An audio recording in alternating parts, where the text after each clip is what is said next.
Representative Noem is making suggestions on what she would like to see change in our country. The details are first on Fox Tonight.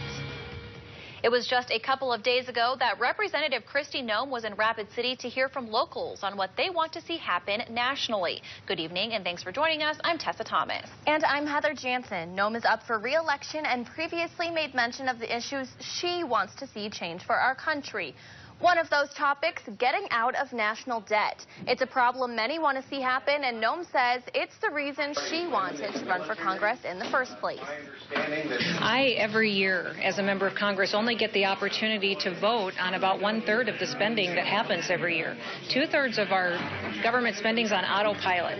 It's in a formula that's put in statute that I don't get the chance to change unless I can pass a bill and get the president to sign it to change that formula.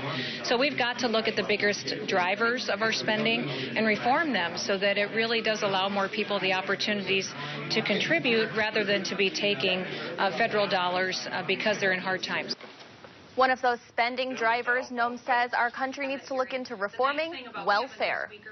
Well, we've got a lot of programs at the D.C. level and at the federal level that perpetuate poverty. They don't give individuals the opportunity to come off the programs and provide for their families.